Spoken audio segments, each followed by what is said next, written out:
Dan saya juga ucapkan terima kasih dengan hormat kepada Ketua POI, Himpunan Optik Indonesia, Prof.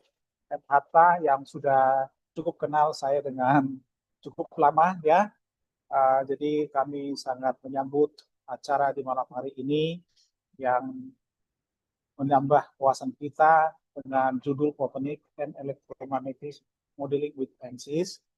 Ya, mudah-mudahan pada malam hari ini di tengah-tengah kesibukan kita bisa punya privilege untuk mendengarkan paparan dari Pak M. Rizky yang nanti mungkin akan dijelaskan secara detail profilnya oleh Pak Prof. Henry Uranus.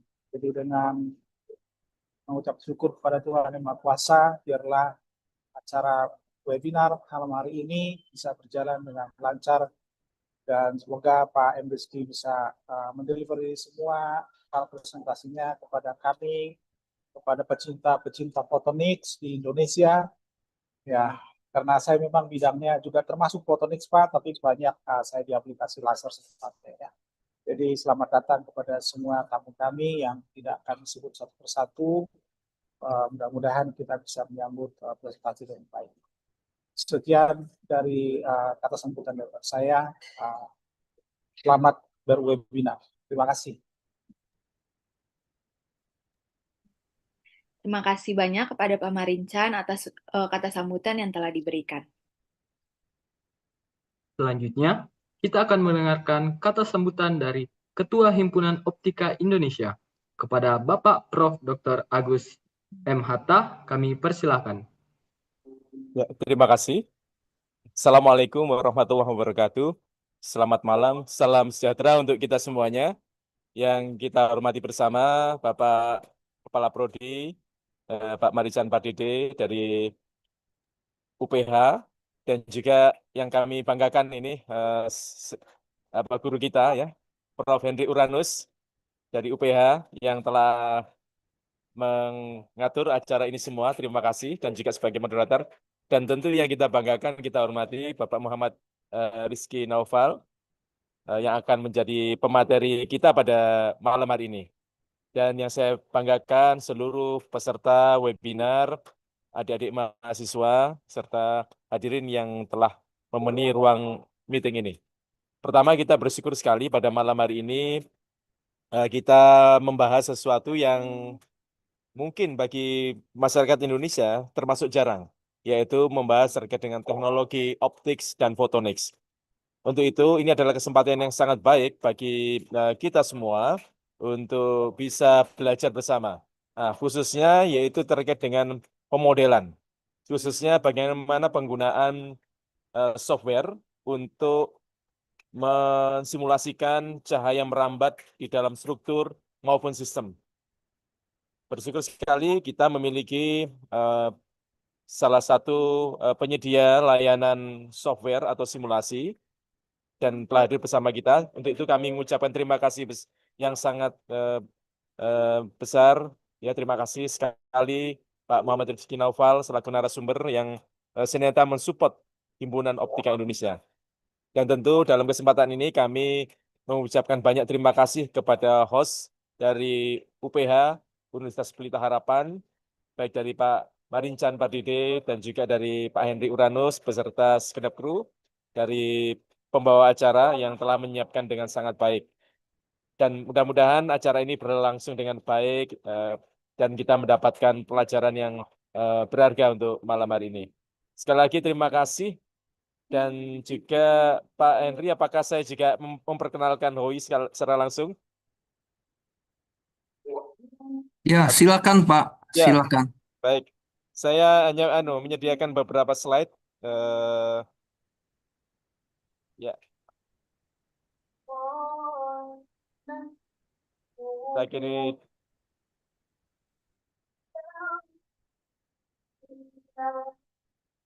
ya. Baik, ini kami ingin memperkenalkan apa itu Himpunan Optika Indonesia dan kenapa webinar ini sangat relevan.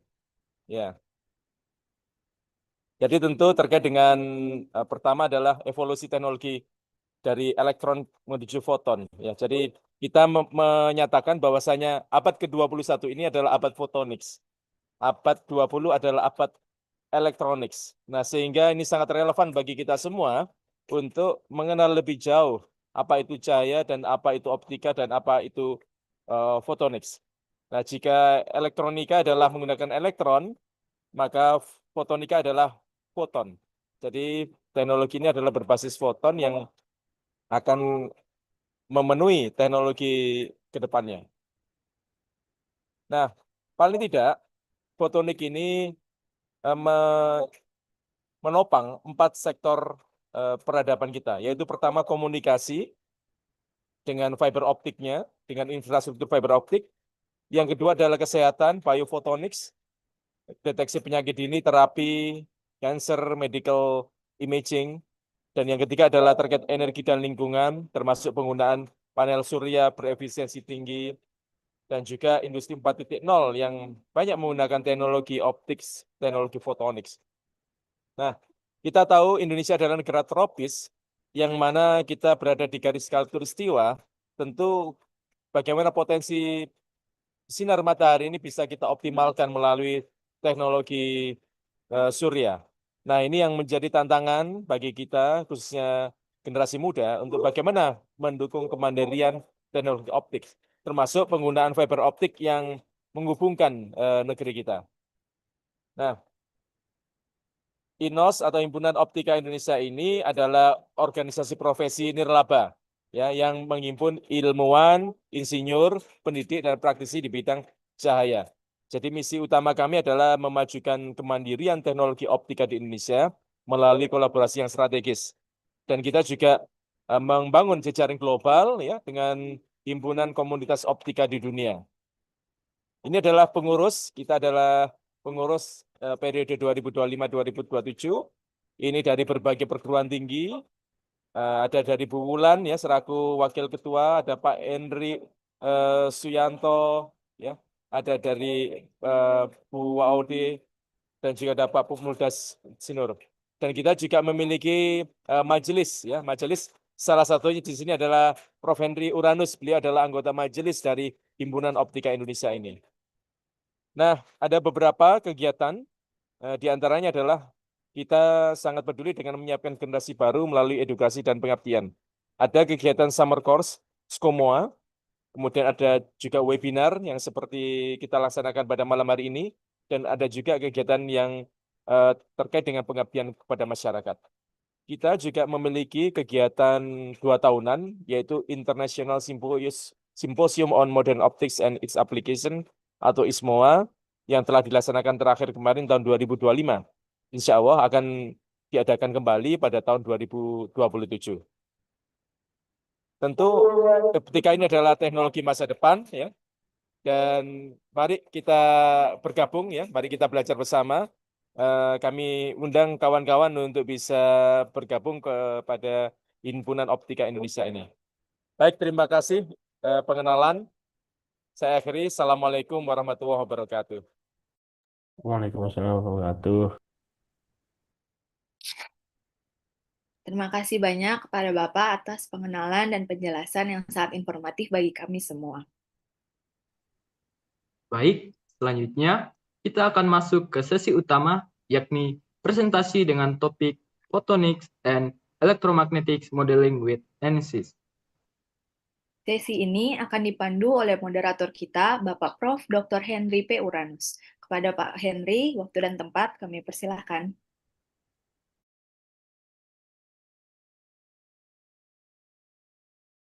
Ya, terima kasih Noel dan Dina. Sebelum kita masuk ke sesi utamanya, mari kita mengenal sedikit pembicara kita malam hari ini. Pembicara kita adalah Bapak Muhammad Rizky Naufal Afif. Pak Rizky, saya biasa panggil, mendapatkan gelar Master of Research dalam bidang atau topik, ya, Connected Electronics and Photonic Systems dari University of Cambridge, UK pada tahun 2022 dengan beasiswa dari LPDP. Pak Rizky adalah lulusan sarjana teknik dari Departemen Teknik Elektro ITB tahun 2020 dengan yudisium cum laude dengan IPK 3, sekiannya sangat tinggi. Untuk ITB itu sulit ya mencapai IPK setinggi itu. Jadi Pak Rizky itu tidak bisa kita ragukan lagi ya kepakarannya dalam topik yang akan dibawakan malam hari ini. Pak Rizky bekerja sebagai Business Development Manager dan juga Application Engineer dari Cat It Consultant Asia atau PT Kadit Consultant Indonesia ya. Sebelumnya Pak Rizky bekerja di Nix Lab Ops Inc. ya. Jadi sebuah perusahaan asal Indonesia tapi go internasional, punya kantor di Amerika Serikat juga yang membantu atau melayani perusahaan-perusahaan atau research center dalam bidang photonics untuk mengakuisisi data untuk pengukuran optoelectronics dan photonics. Di Nix Lab, Pak Rizky itu bekerja sebagai R&D engineer. Pak Rizky adalah certified ANSYS professional dari ANSYS untuk software-software pemodelan dari ANSYS yang dipakai di photonics dan elektromagnetik seperti HFSS. Kalau orang yang biasa bekerja di radio mungkin pernah memakai atau mendengar software yang disebut HFSS. Lalu di optics itu ada Lumericals, ya, ada Semax, ada Speos, dan Pak Rizky adalah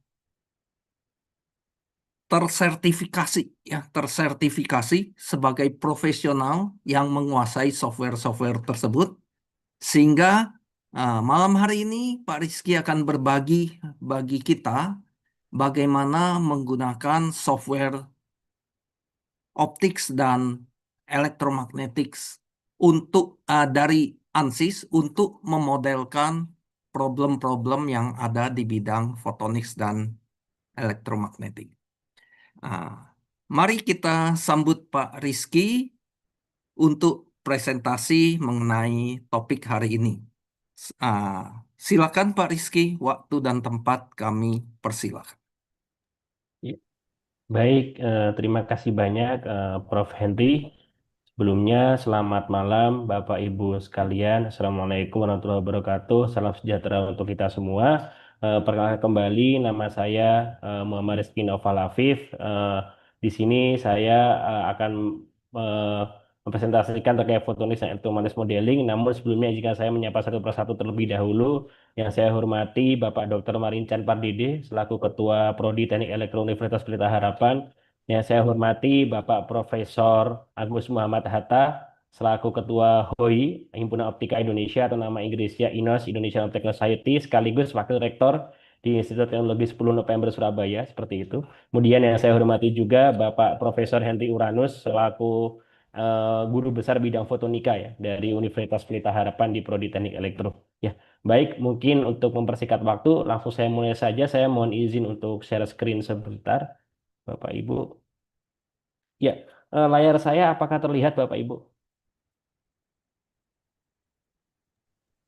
Dalam proses, Pak. Ya, sudah, Pak. Sudah ya, baik ya. Baik, terima kasih banyak. Mungkin langsung saya mulai saja. Tadi untuk profil sudah disampaikan ya oleh Bapak Prof. Henry Uranus, jadi saya langsung ke inti materi saja. Jadi untuk agenda kita hari ini, saya akan menjabarkan sedikit mengenai ANSYS optik dan fotonik, yaitu seperti yang disampaikan Prof. Henry tadi, ada numerical, Zimax, dan juga Spios. Kemudian ada juga ANSYS electronics atau electromagnetics, memang solusinya cukup banyak ya, tapi saya batasi yang paling populer saja digunakan di Indonesia, yaitu HFSS dan juga Maxwell. Nah, kemudian mengingat terbatasnya waktu, saya menunjukkan satu contoh saja terkait CMOS sensor kamera workflow, yang harapannya tentunya bagi teman-teman mahasiswa semua ya yang juga bergabung di sini, saya lihat ada guru besar, ada dosen, ada mahasiswa, ada khalayak umum juga, itu mungkin lebih terbayang ya, karena kamera kan tentunya sehari-hari kita gunakan, seperti itu. Baik, eh, jadi saya beri sedikit singkat saja overview mengenai solusi ANSYS ini. Nah, ANSYS ini awal mulanya Bapak Ibu dan rekan-rekan sekalian adalah software simulasi finite element analysis untuk analisis mekanikal struktural saja. Jadi sudah ada sejak tahun 1970. Jadi awalnya itu hanya mampu melakukan simulasi struktural saja. Nah, kemudian ANSYS ini mulai tahun 2000-an itu melakukan akuisisi-akuisisi ke perusahaan-perusahaan simulasi lainnya. Semisal untuk Fluida itu Fluent dan CFX, mungkin Bapak Ibu pernah mendengar juga. Lalu untuk electronics atau electromagnetics ada HFSS, Maxwell dan sebagainya. Untuk optik ada Zimax dan Spios, dan untuk photonics ada Lumerical. Itu adalah awalnya perusahaan sendiri masing-masing, namun terakuisisi oleh ANSYS seiring berjalannya waktu.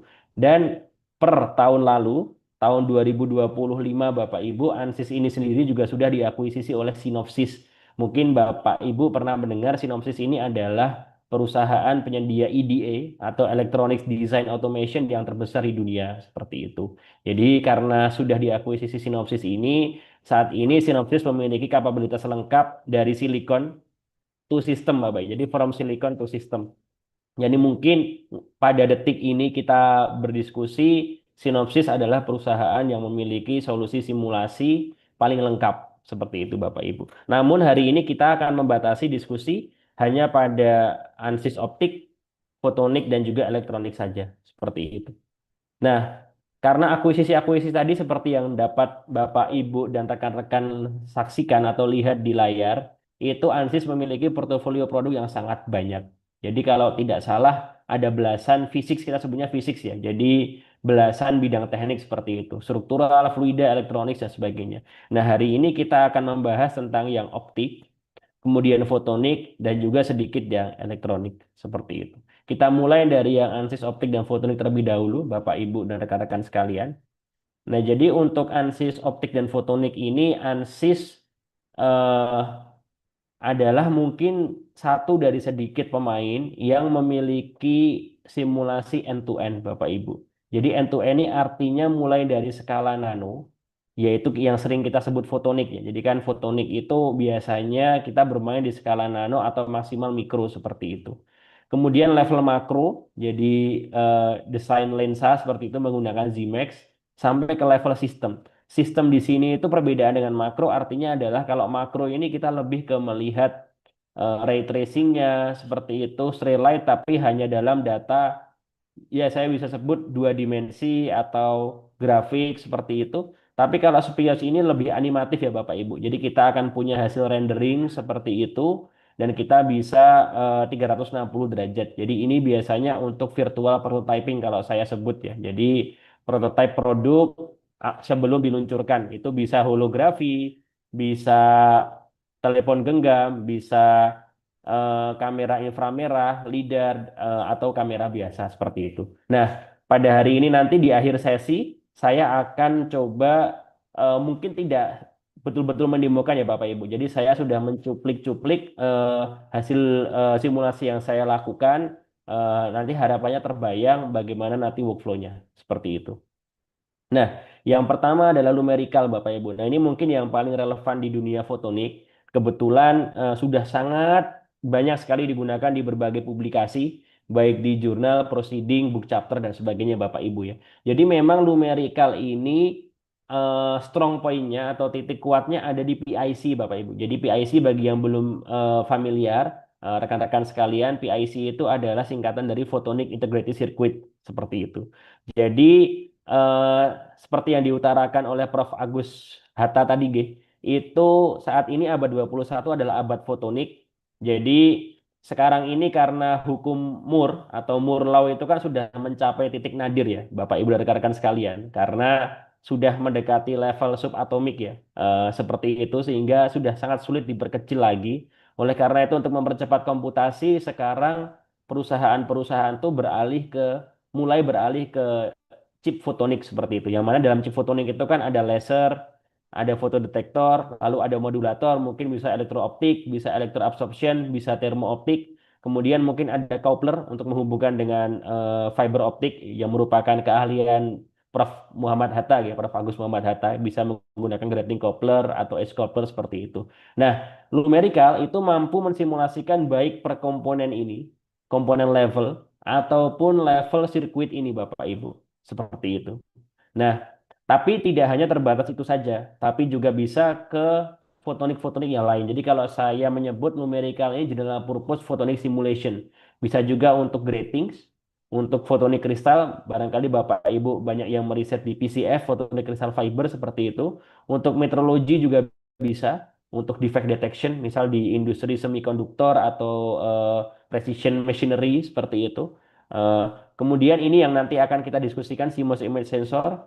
Kemudian ya saya sekarang sedang booming metalens. Jadi metalens ini salah satu sub dari metamaterial ya Bapak Ibu. Ada metasurface, metalens dan sebagainya. Dan juga untuk layar ya Bapak Ibu, baik LED, LCD dan sebagainya itu mampu disimulasikan menggunakan numerical.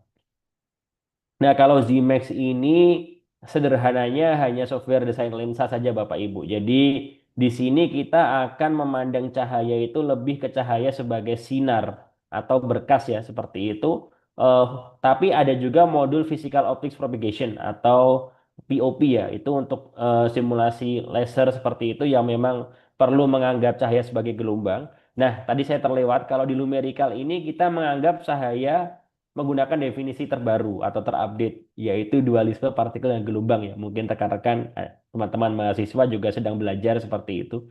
Nah, di sini kita menganggap seperti itu. Kalau di Zmax ini lebih ke ray optics atau geometrical optics dan juga wave optics. Nah, kalau di Spios ini kita juga lebih ke ray optics, hanya kita lebih ke menekankan ke sisi visualisasinya. Jadi result yang dicari seperti ini Bapak Ibu. Jadi misalkan eh ini bagian kontrol yang di atas pesawat tuh ya. Saya tidak tahu spesifik apa namanya. Ya ini untuk mengontrol lampu, mengontrol arah AC dan sebagainya. Nah, ini kita gambar CAD-nya, lalu kita cek render seperti ini ternyata tampilannya. Nanti manusia akan melihat kurang lebih seperti ini. Nah, kalau Spios lebih ke situ, Bapak Ibu. Nah, untuk beberapa contoh aplikasi, Bapak Ibu dan rekan-rekan sekalian, ini sudah cukup luas untuk optik ini karena betul kata Prof. Agus ya, abad 21 abad optik dan fotonik. Jadi sekarang kita kamera ada di mana-mana, di telepon genggam, di tablet, bahkan di kamera sendiri, SLR dan sebagainya, AR VR. Nah, AR VR yang dimaksud di sini itu adalah device-nya ya, Bapak Ibu sekalian. Jadi kita tidak mengcoding atau memprogram membuat AR VR yang mana itu mungkin ada software lain, tapi di sini kita mendesain sesuatu semacam HoloLens atau Google Google Glass dan sebagainya. Kemudian untuk layar, sekarang ini sudah jamak digunakan OLED dan beberapa perusahaan juga sudah mulai beralih ke micro LED seperti itu. Kemudian biomedis, nah kebetulan kan memang ilmu optik fotonik ini di Indonesia boomingnya kurang lebih bersamaan dengan teknik biomedika ya. Jadi sebetulnya sangat relate karena sekarang ini kan kita mencoba supaya sensor-sensor itu tidak lagi invasif. Jadi bagaimana mengecek gula darah tanpa perlu mencoblos jari kita ya Bapak Ibu. Nah itu adalah salah satu riset yang hangat atau sedang tren saat ini menggunakan gelombang cahaya seperti itu.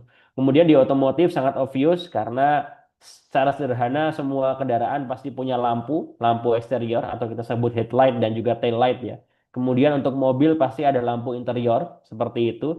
Dan saat ini juga karena perkembangan teknologi ADAS, Advanced Driving eh, System, itu yang ada di mobil-mobil saat ini khususnya EV ya, itu menggunakan berbagai macam sensor di antaranya kamera dan lidar. Jadi optik sangat berguna sekali sekarang di otomotif.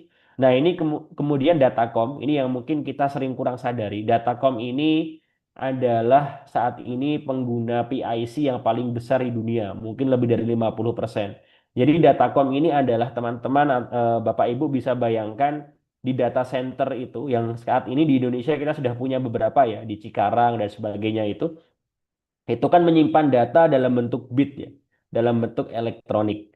Jadi biner 1 dan 0. Nah, sedangkan untuk mencapai sehingga website bisa diakses di rumah kita, rumah rekan-rekan sekalian, itu kan kalau menggunakan elektronik lama sekali. Saya kurang tahu persis, tidak hafal berapa kecepatan elektron, tapi yang jelas akan waktu lama sekali. Mungkin generasi seperti Dr. Marincan dan Prof. Henry mengalami dulu kalau ingin menelepon luar kota, apalagi luar negeri itu kan prosesnya lama sekali ya, seperti itu. Karena menggunakan elektronik seperti itu. Nah, oleh karena itu saat ini diganti menggunakan optik. Otomatis karena data di komputer kita tersimpan secara elektronik, data di data center tersimpan secara elektronik, tapi kita ingin mengambil datanya menggunakan kabel fiber yang mungkin rekan-rekan sering menemui menjuntai di jalan seperti itu. Nah, itu perlu ada perantara untuk elektronik menjadi data fotonik atau data optik dan sebaliknya.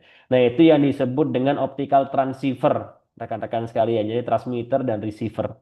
Nah, ini eh, adalah komponen yang paling banyak menggunakan PIC di dunia seperti itu. Ini bukan bisa ya, tapi memang kebanyakan produsen ini mendesain PIC-nya menggunakan numerical. Kemudian yang tak kalah tren lagi adalah kuantum, seperti itu, kuantum teknologi. Memang saat ini kuantum ini masih bersaing ya di antara semua teknologi. Ada yang menggunakan diamond vacancy dan sebagainya. Namun salah satu kandidat terkuat yang mungkin nanti menjadi kandidat untuk aplikasi kuantum ke depan, baik kuantum computing, kuantum key distribution dan lain-lain adalah kuantum berbasis fotonik, Bapak Ibu. Jadi berbasis foton. Nah, mungkin saya sekarang akan spesifik langsung masuk ke numerical. Nah, jadi numerical ini sendiri itu karena dulunya perusahaan terpisah ya Bapak Ibu. Jadi sebetulnya ada banyak sub software kalau sekarang saya sebut ya dari numerical ini. Yang paling umum mungkin Bapak Ibu paling sering temui di publikasi adalah FDTD, Finite Difference Time Domain. Jadi ini eh, betul-betul simulasi fotonik ya. Jadi di sini kita mencari absorbansi, transmitansi, reflektansi, kemudian bagaimana gelombang medan elektromagnetiknya, di medan listrik maupun medan magnet seperti itu. Nah, kemudian di numerical juga ada, ini mungkin terpopuler kedua. Rasa-rasanya ini sudah diurutkan dari yang terpopuler sampai kurang populer ya. Itu desain waveguide Bapak Ibu.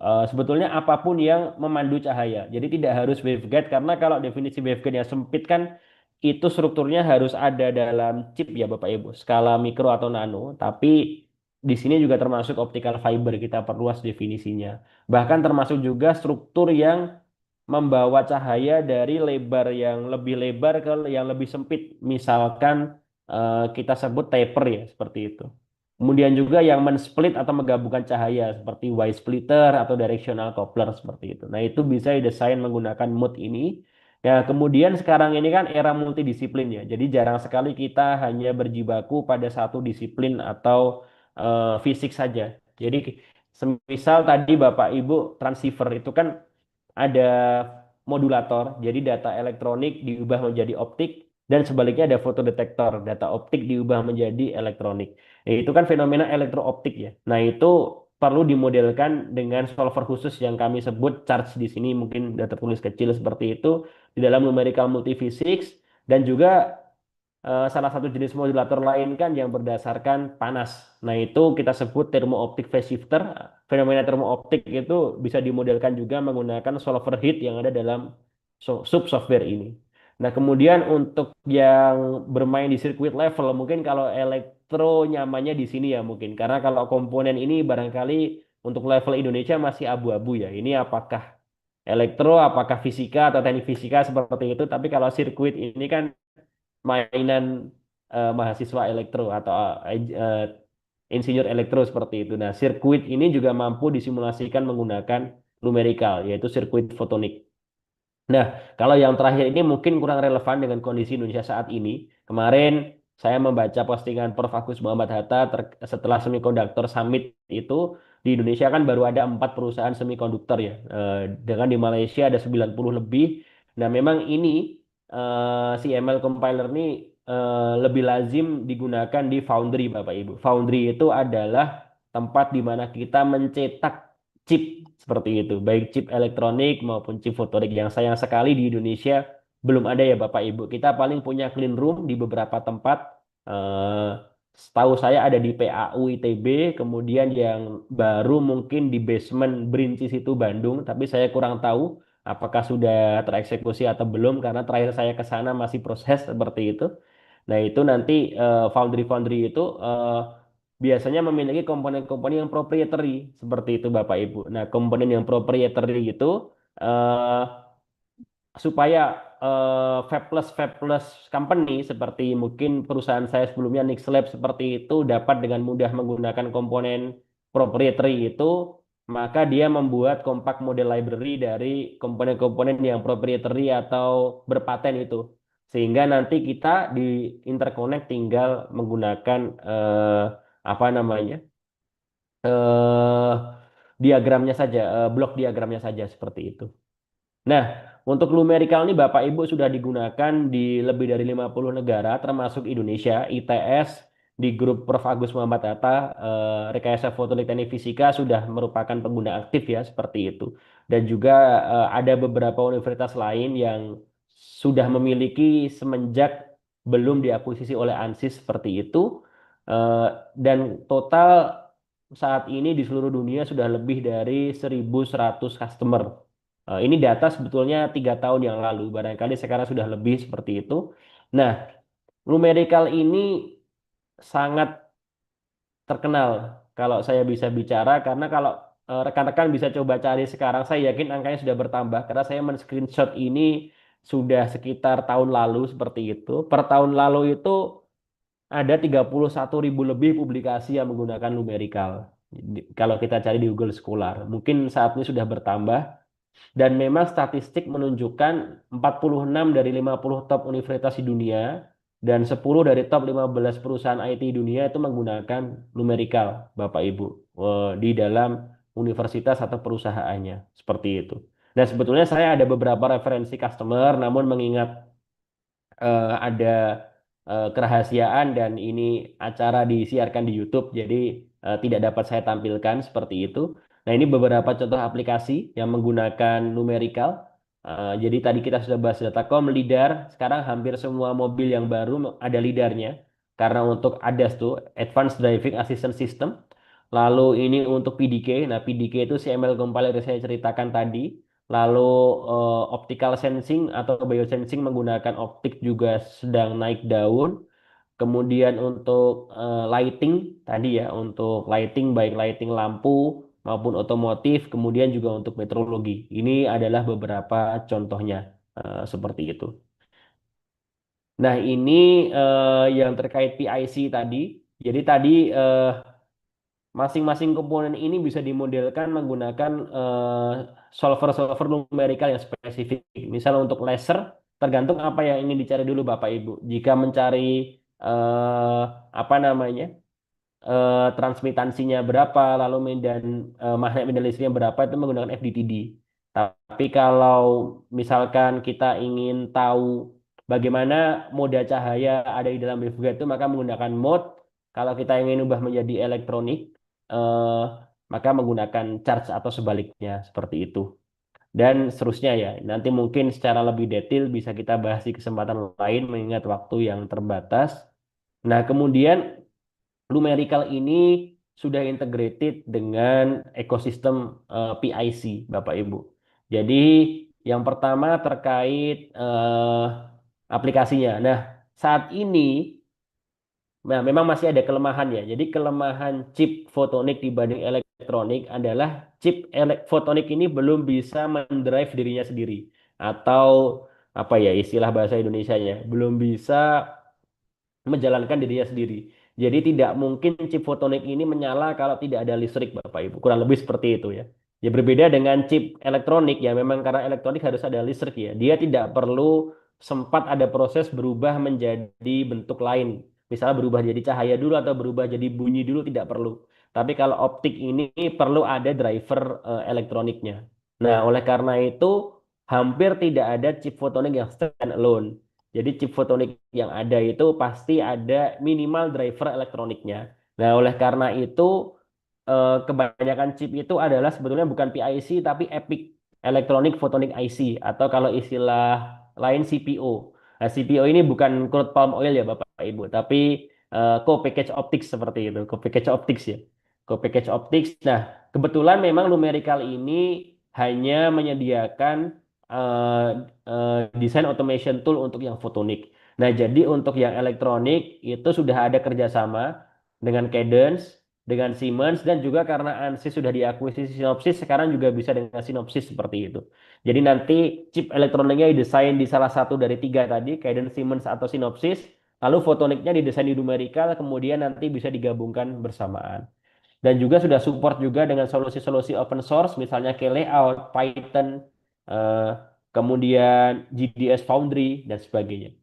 Nah, untuk Foundry itu sudah ada beberapa Bapak Ibu, TSMC logonya paling besar karena memang pasar besar ya, itu sudah support numerical. Lalu yang paling dekat dengan kita di Singapura ada AMF, lalu Compound Tech seperti itu. Kemudian M-Photonics di Amerika, SciEpic di Kanada, IMEC di Belgia. Ini kebetulan ada orang Indonesia juga yang bekerja di IMEC, Pak Didit kalau tidak salah ya, seperti itu. Dan sebagainya. Nah, ini mungkin sekilas Bapak Ibu mengenai numerical. Jadi saya sekarang lanjut saja dulu ke yang Zimax. Jadi kalau Zimax ini itu lebih ke simulasi geometrical optik, optika geometri atau optika sinar atau berkas seperti itu. Kebetulan ini di publikasi juga sudah cukup banyak, yaitu 27.000 lebih terakhir saya dapatkan. Dan Zimax ini kelebihannya adalah tidak hanya mampu mensimulasikan kondisi ideal Bapak Ibu. Jadi begini, misal Bapak Ibu mendesain kamera ya. Kamera itu kan tidak hanya lensa tapi ada casingnya, enclosure. Nah, enclosure itu kan mungkin akan mengalami pemuaian atau penyusutan ya karena perubahan suhu lingkungan. Kebetulan memang kalau di Indonesia kan kita suhu relatif seragam ya sepanjang tahun. Tapi bayangkan jika kamera itu digunakan katakanlah di Rusia seperti itu, yang mana suhu bervariasi dari negatif 40 derajat sampai 40 derajat Celcius. Nah, tentunya kan pemuaian itu tidak bisa diabaikan lagi seperti itu. Kemudian mungkin ada masalah juga deformasi eh, struktural. Misalnya ya terinjak-injak anak kecil atau tergencet ketika kita taruh di tas bagaimana. Nah, itu kan bisa mengubah kemampuan kualitas dari lensa kamera kita. Nah, itu makanya di Zimax Optic Studio ada modul yang enterprise yang memiliki modul Structural Thermal Analysis and Result atau STAR. Jadi dia akan mampu menghasilkan hasil bagaimana jika kondisi tidak ideal, yaitu jika ada deformasi struktural maupun thermal tadi seperti itu. Nah, ini prinsip utama dari Zimax tadi yaitu ray tracing. Jadi memang prioritas utama di software ini tuh lebih ke geometrical optics seperti itu. Ini kebetulan saya terakhir cek ke mahasiswanya Prof. Agus di Rekayasa Fotonik, Mas Baihaki ya dan rekan-rekan itu sudah aktif menggunakan juga Zimax ini seperti itu. Nah, untuk aplikasinya bisa untuk imaging seperti kamera, teleskop, periskop, mikroskop, kemudian untuk lighting dan iluminasi, karena kebetulan di dalamnya sudah ada modul fosforensi dan fluoresensi ya Bapak Ibu ya. Jadi modul perpendaran seperti itu dan juga bisa juga untuk analisis laser dan fiber, tapi memang tidak se-advance di numerical seperti itu. Nah, ini yang saya ceritakan star modul tadi. Jadi pertama kita desain secara nominal dulu di Zimax. Lalu kita masukkan software VEA. Nah, ini VEA ini bisa Ansys Mechanical atau software yang lain. Lalu kita masukkan lagi ke Zimax. Nanti hasilnya kurang lebih begini Bapak Ibu. Jadi dia akan memberitahu setelah proses deformasi yang terjadi, baik deformasi struktural maupun thermal, indeks biasnya di masing-masing titik itu, koordinat X, Y, Z. Kurang lebih seperti itu. Jadi nanti dari perusahaan manufaktur itu bisa melihat, oh ternyata hasilnya sudah bergeser jauh seperti itu. Berarti kita harus memberikan safety margin yang lebih tinggi, kurang lebih seperti itu. Nah, kemudian untuk optik yang terakhir ada spios Bapak Ibu. Jadi spios ini memang untuk dunia akademis kan banyak digunakan di industri Bapak Ibu, khusus lighting otomotif. Nah, ini eh, lebih ke visualisasi sebelum kita menghasilkan produknya seperti itu. Dan nanti tampilannya kurang lebih seperti ini. Jadi kita harus memiliki gambar CAD-nya dulu. Kita define sensornya, apakah fotometrik, radiometrik, atau kolorimetrik. Kita define source-nya. Source ini bisa ambien, misalnya cahaya matahari. Di sini sudah ada database Bapak Ibu untuk masing-masing kota besar di seluruh dunia. Di tanggal tertentu nanti sudutnya berapa sudah ada seperti itu. Atau kita mengimport file spektrum misalnya yang terkenal itu formatnya IES ya Bapak Ibu, IES seperti itu. Nah nanti kemudian kita bisa simulasikan seperti itu. Nah, ini contoh ya Bapak Ibu. Contoh, misalkan ini memang sering juga digunakan untuk membuat interior pesawat terbang. Jadi kita gambar dulu CAD geometrinya, bisa menggunakan software CAD apapun atau menggunakan bawaan Spios juga bisa. Kita define material properties untuk masing-masing permukaan yang ada di sini. Jadi kursi ini materialnya apa, warnanya apa, keramik ini, lantai ini apa, dan sebagainya. Lalu sumber cahayanya bagaimana. Kemudian kita ingin menggunakan hasil apa, sensornya apa fotometri, radiometri, iradias, dan sebagainya. Nah, nanti hasilnya contohnya seperti ini Bapak Ibu. Misal ini perusahaan aerospace ingin menguji terhadap standar ARP 5873. Nah, nanti hasilnya kurang lebih seperti ini. Ini hasil kalau menggunakan heat map ya. Jadi yang angkanya lebih besar, warnanya nanti lebih ke merah seperti itu. Ini hasil human vision-nya. Dan di sini ada fitur otomatis untuk cek apakah sudah comply dengan regulasi internasional atau belum. Dan sudah ada database-nya Bapak Ibu, baik untuk aerospace maupun untuk otomotif ya, karena memang user kami kebanyakan di dua itu, seperti itu. Nah, ini beberapa referensi customer-nya, mungkin saya tunjukkan sedikit saja sepintas, tidak saya sebutkan. Nah, kemudian sekarang kita ke yang ANSYS elektronik dulu Bapak Ibu. Mungkin sebelum kita menuju ke case tadi. Nah, untuk elektronik ini solusi ANSYS lebih luas ya Bapak Ibu. Tadi kita di optik hanya punya 3 software saja. Untuk elektronik ini rasa-rasanya 8 lebih ya Bapak Ibu. Nah, oleh karena itu tidak mungkin sempat kami bahas satu persatu. Nanti barangkali Bapak Ibu rekan-rekan yang tertarik bisa mengontak saya melalui email yang tadi ada di awal slide saya tadi. Nanti kita bisa berikan sesi khusus seperti itu. Tapi secara garis besar kalau kami di ANSYS Bapak Ibu, elektromagnetik itu hanya kita bagi menjadi 2, yaitu high frekuensi atau frekuensi tinggi. High di sini kita bicara kilohertz ke atas Bapak Ibu. Kilohertz, megahertz, gigahertz, mungkin awal-awal terahertz ya, karena sudah beririsan dengan fotonik kalau terahertz itu seperti itu. Nah, kalau low frekuensi ini kita bicara maksimal di kilohertz awal ya. Jadi dari hertz sampai kilohertz. Nah, high frekuensi ini misalnya antena, radio frekuensi, microwave seperti itu ya Bapak Ibu. RF. Sedangkan kalau yang low frekuensi ini lebih ke motor listrik, transformer, busbar, wireless charging, seperti itu mungkin Bapak Ibu. Mungkin agak beda pembagiannya dengan kita biasa secara informal sebut pembagian elektro di Indonesia ya. Ada arus kuat dan arus lemah seperti itu. Nah, kalau di sini mungkin arus kuat itu biasanya malah frekuensinya rendah. Kan frekuensi PLN 50 Hz ya. Atau kalau negara lain paling 60 Hz seperti itu. Tidak jauh-jauh dari itu biasanya frekuensinya. Putaran motor pun juga ya tidak akan sekencang itu kan. Kalau high frekuensi ini malah biasanya arus lemah ya. Seperti chip, radio frekuensi, seperti itu ya. Dan mungkin secara gampangnya seperti itu. Walaupun belum tentu ya Bapak Ibu. Bisa jadi ada juga yang kita sebut arus kuat tapi frekuensi tinggi ataupun arus lemah frekuensi rendah juga seperti itu. Nah, yang paling populer kebetulan hanya ada 2 ya di Indonesia yaitu HFSS dan Maxwell. Jadi kalau HFSS ini sudah digunakan, ITS kebetulan juga sudah punya modulnya. ITS, AAU, STT Angkatan Laut, Universitas Cokroaminoto Makassar seperti itu. Jadi di sini HFSS kepanjangannya adalah High Frequency Structure Simulator. Jadi ini juga VA Bapak Ibu seperti analisis mekanikal. Jadi dia menggunakan finite element analysis. Hanya persamaan yang di-solve itu bukan persamaan von Mises dan sebagainya, tapi adalah persamaan Maxwell. Seperti itu ya Bapak Ibu ya. Jadi antena, radiasi SAR dan sebagainya.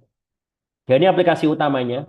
Awal mulanya memang lebih ke antena ya Bapak Ibu, tapi sekarang sudah meluas bisa ke biomedis juga seperti itu. Karena biomedis ada yang menggunakan eh, frekuensi tinggi ya, seperti itu. Nah, ini beberapa contoh hasil simulasinya untuk integritas sinyal, integritas daya, lalu biocompatibility, apakah ambang batas radiasi di smartphone kita ini aman, lalu bagaimana meletakkan antena di kendaraan ya, seperti itu agar tidak saling interferensi, termasuk juga di pesawat dan sebagainya. Nah, ini bisa dan sudah banyak digunakan di berbagai macam perusahaan yang membuat produk-produk yang kita gunakan sehari-hari, Bapak Ibu dan rekan-rekan. Microwave, printer yang menggunakan WiFi, termostat, lampu yang smart, smartphone dan sebagainya. Nah, kemudian kami ada Maxwell. Maxwell ini lebih ke frekuensi rendah ya, motor, trafo, dan sebagainya ya Bapak Ibu. Busbar, device-device elektromekanikal. Nah, di sini punya beberapa kapabilitas, yaitu kita punya template-template, khususnya untuk motor, karena sekarang, tadi saya sempat join awal, sempat diputar video profil dari eh, apa namanya elektro UPH sedang ke EV ya Bapak Ibu ya. Nah EV kan kunci kalau kita ingin berdikari di EV kan selain baterai kita harus mampu juga mendesain motor sendiri ya Bapak Ibu ya. Yang mana kan itu PR ya karena kita semenjak PMA dari Jepang dan lain-lain masuk tahun 70 untuk mobil pembakaran dalam ICE, rasa-rasanya sampai detik ini sudah 55 tahun lebih kita belum berhasil membuat mesin internal combustion sendiri. Nah, sekarang mungkin tantangannya, kalau dulu kan tuh PR besar untuk Bapak Ibu yang berkecimpung di teknik mesin ya, terkait mesin pembakaran dalam internal combustion engine bensin dan diesel. Nah, sekarang mungkin bolanya menggelinding ke Pak Marincan, Pak Henry dan rekan-rekan ini sepertinya. Karena sekarang kalau kita ingin berdikari di EV, selain baterai kita juga harus mampu mendesain motor. Nah, apakah kita akan mengulang seperti ICE itu 55 tahun masih mengimpor atau kita mungkin bisa lebih cepat untuk EV ini lah ini kami dari ANSYS bisa bantu Bapak Ibu dengan menggunakan simulasi Maxwell ini. Kebetulan saya baca salah satu kunci cepatnya perkembangan EV di Tiongkok itu juga salah satunya karena menggunakan software-software simulasi seperti ini Bapak Ibu. Nah, oke, mungkin karena segera menjelang pukul 8 ya, barangkali ada juga yang bergabung dari Indonesia Tengah dan Timur sudah cukup larut, jadi saya langsung menuju ke contoh workflow-nya saja seperti itu. Ini di sini saya akan membahas tentang CMOS sensor kamera, Bapak Ibu. Nah, ini kelebihan ANSYS adalah ANSYS memiliki multiphasic capability atau multiphasic coupling. Jadi antar software ANSYS itu didesain untuk saling dapat berkomunikasi satu sama lain Bapak Ibu secara seamless. Secara seamless. Jadi memang ini awal mulanya juga tidak begini karena kan awal mulanya Zimax ini perusahaan sendiri, Zimax LLC, Spios ini perusahaan sendiri, Optis dari Perancis, Lumerical perusahaan sendiri kalau tidak salah dari Kanada. Nah, semenjak dilebur ke ANSYS, oleh ANSYS ekosistemnya berusaha disamakan. Jadi sekarang ini hasil dari masing-masing itu saling dapat dikenali satu sama lain. Nah, contoh ini misal untuk CMOS imager ini, yang pertama tentu Bapak Ibu perlu mendesain desain lensanya dulu. Nah, tentu bagi Bapak Ibu rekan-rekan yang mendalami fisika optik, tidak mungkin hasil imaging yang bagus tuh hanya dengan satu layer atau satu lensa saja. Itu sampai detik ini mustahil ya Bapak Ibu. Itulah mengapa rekan-rekan Bapak Ibu sekalian, telepon genggam kita ini sudah bisa setipis ini, hanya pasti kameranya lebih menonjol dibanding yang lain. Karena dari elektro itu sudah berhasil mengecilkan chip-chip dan sebagainya, tapi dari fisika, dari optik ini belum bisa mencari cara bagaimana supaya lensa ini bisa lebih tipis. Jadi lebih cepat elektronya dibanding optiknya Bapak Ibu. Yang mana ini sebetulnya segera terjawab sih, karena sekarang sudah di-riset metalens ya Bapak Ibu. Dengan metalens itu nanti kita merekayasa nanosilinder, nanotube itu sehingga nanti fasa itu bisa berubah cara tidak seragam. Jadi mungkin di X sama dengan 0, Y0 fasa berubah sekian, di titik lain berubahnya beda. Nah itu saya kurang tahu di Indonesia apakah sudah ada yang mengarah ke sana, tapi di Harvard, di Italia seperti itu sudah ramai metalens ini. Walaupun memang belum ada yang dikomersilkan di telepon genggam ya, seperti itu. Mengingat dia kan nano struktur ya, itu kalau kegores sedikit saja bubar itu. Jadi langsung fasanya kacau semua, seperti itu. Jadi tidak boleh tergores sama sekali. Nah, ini di sini kita masih menganggap lensanya konvensional. Kemudian kita nanti coba tampilkan menggunakan spios, jadi 3D skin-nya, 3D scene seperti itu. Nah, kemudian dari spios ini kita kan hanya bisa melihat dari sisi luarnya saja 3D-nya.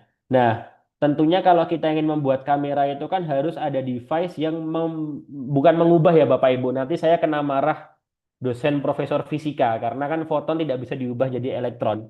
Itu hanya cara gampang saja. Tapi bagaimana ketika foton ini menembak si CMOS imager ini, kemudian si CMOS imager ini mengeluarkan elektron juga. Jadi harapannya paling ideal kan ketika satu foton mengenai, satu elektron keluar gitu. Walaupun tidak pernah sampai seperti itu ya, Bapak Ibu. Tapi idealnya kan begitu. Nanti kalau saya pakai kata mengubah, masuk YouTube, saya khawatir ditegur nanti.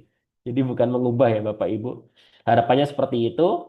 Kita desain CMOS imagernya menggunakan numerical, lalu kemudian dari SPIOS ini kita bisa mendapatkan berapa jumlah elektron yang dihasilkan. Jadi electronic map-nya seperti itu. Nah, langsung saja kita tunjukkan satu-satu. Nah, ini lensa yang kita desain. Kurang lebih gambarannya seperti ini. Jadi nanti dari Zemax, lensa ini akan kita ekspor ke SPIOS, Bapak Ibu, menggunakan file OPT distortion. Ya, seperti itu. Nah, di Zemax ini, Bapak Ibu, rekan-rekan itu mendesain lensa semudah mengerjakan Microsoft Excel atau Google Spreadsheet, Bapak Ibu. Karena Bapak Ibu tinggal mengisi lens datanya saja, seperti itu. Isi lens data, kita beri data-data awal. Nah, yang ingin kita optimasi, kita jadikan variabel, kita tandai V, Bapak Ibu. Misalkan ini lensa surface ketiga sampai ke 12 ini, kita cari nilai paling optimum, kita jadikan variabel. Nah, kita beri constraint Bapak Ibu. Misalkan, oh ini karena simulasi sederhana saja ya Bapak Ibu. Kalau rumit nanti waktunya panjang. Jadi, kita anggap kita hanya beroperasi di 3 panjang gelombang ini. Yang mana tentunya kalau kenyataan tidak mungkin Bapak Ibu. Kita harus lebih banyak titiknya di semua gelombang cahaya tampak seperti itu.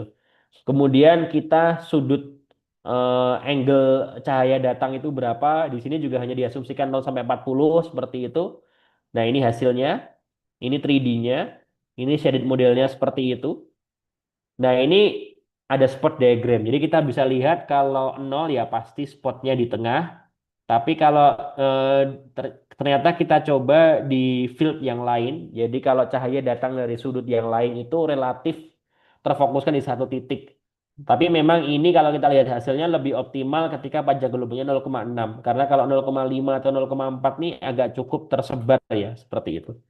Ini contohnya, ini kita dapat juga relative illumination-nya, dan kita bisa melihat grid distortion-nya. Grid distortion ini artinya Bapak Ibu, kalau kita memfoto gambar kotak, nah nanti lensa yang paling belakang, itu mendeteksinya tidak kotak, tapi agak ada distorsi sedikit seperti ini.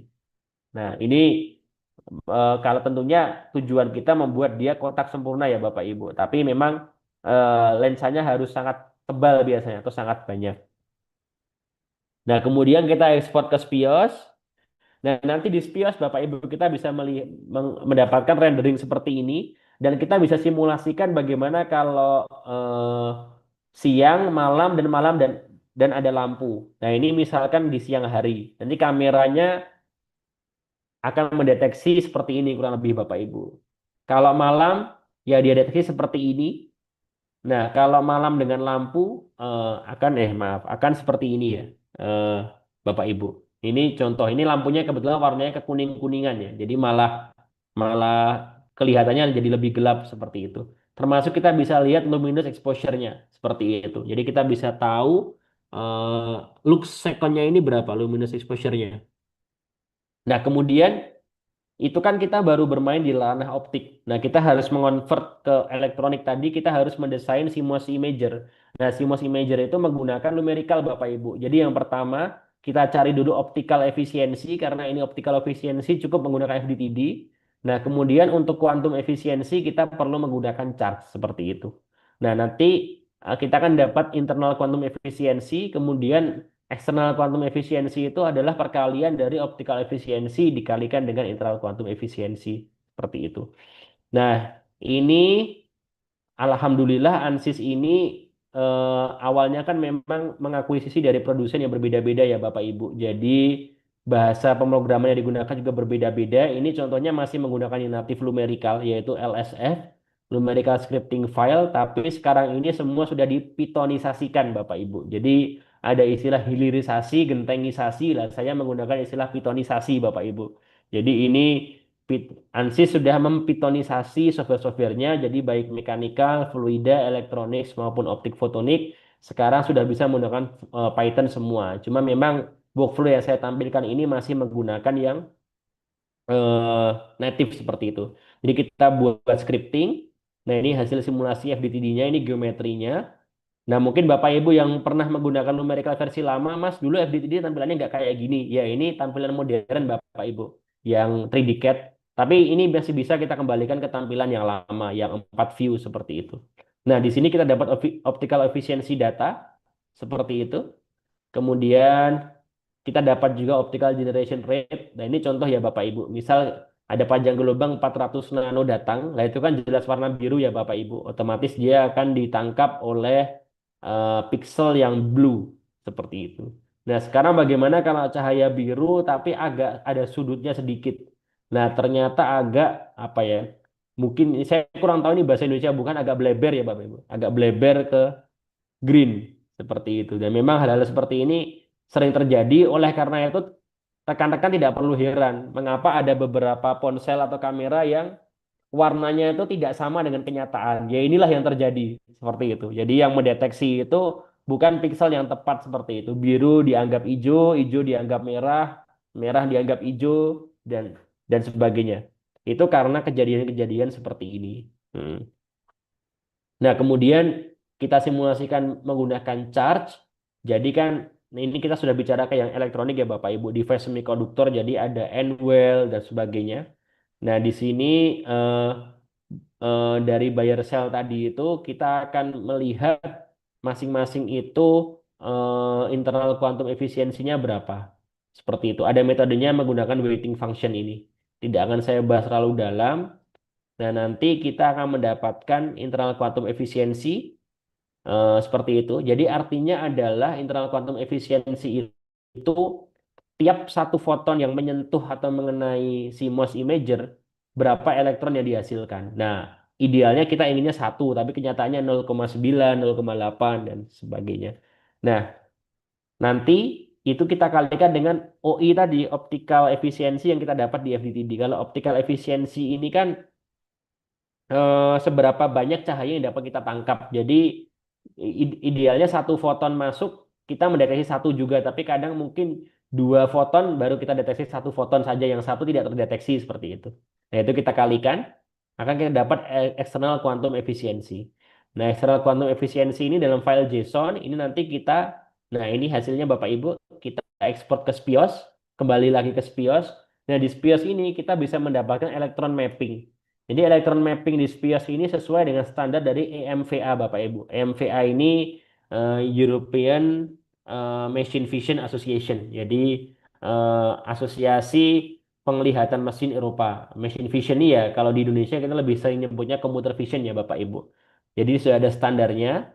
Nah, nanti kita bisa dapat Bapak Ibu. Jadi bedanya dengan gambar yang tadi, kalau gambar yang tadi itu berapa banyak foton atau berapa banyak lux luminous yang diterima oleh surface paling belakang dari kamera. Jadi image-nya Bapak Ibu.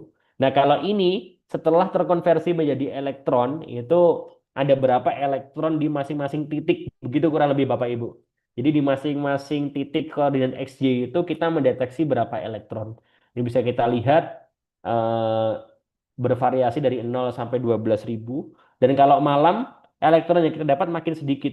Seperti itu. Dan ternyata dengan ada lampu pun juga tidak begitu ngaruh. Yang ngaruh adalah ini karena glow in the dark ya Bapak Ibu. Apa namanya? Yang rambu-rambu ini, yang di bawah ini justru lebih terlihat elektronnya karena ada pantulan mungkin tadi seperti itu. Nah, dari situ kita bisa lihat kalau malam itu kecil sekali jumlah elektron yang kita dapat. Nah, oleh karena itu nanti, kenapa kamera sekarang sangat bagus Bapak Ibu dan rekan-rekan? Karena tidak hanya jepret lalu sudah, seperti mungkin zaman Bapak Ibu dulu. Saya juga sempat mengalami sih waktu muda. Saya Gen Z perbatasan milenial, jadi tahu yang kamera masih menggunakan film itu ya Bapak Ibu. Kita harus afdruk seperti itu. Nah, kalau yang seperti itu kan tidak ada pengolahan lagi secara software, apalagi AI ya. Alih orang secara software saja tidak ada gitu. Jadi ya hasilnya apa adanya. Tapi sekarang kan semua kamera tuh ada eh, pengolahan citra digitalnya, digital image processing, dan banyak juga yang menggunakan AI, terutama ponsel-ponsel sekarang. Nah, ini disinilah kita main gain faktor. Jadi kalau gain faktor 1 nggak kita apa-apakan, ya kalau siang nggak masalah, tapi kalau malam kan tidak kelihatan ya Bapak Ibu. Makanya secara software harus kita olah, kita naikkan gain faktornya. Dan ternyata tapi kalau 50 ketinggian kalau misalnya siang hari terlalu kontras seperti itu. Nah, ini contoh mungkin beberapa kendala. Jadi mungkin di sini barangkali selain saya mengenalkan software-software ANSYS, rekan-rekan juga bisa belajar harapannya proses-proses yang kita alami sehari-hari ya. Jadi kita tidak hanya asal beli kamera lalu bandingkan, oh kamera merek ini bagus, yang ini tidak bagus. Eh, Merek yang buah-buahan ini kameranya lebih bagus dibanding yang bukan buah-buahan seperti itu mungkin Bapak Ibu. Nah, itu kan semua ada sebabnya dan ini saya coba berikan gambaran secara keilmuan optik dan fotonik apa yang sebenarnya terjadi di baliknya ya.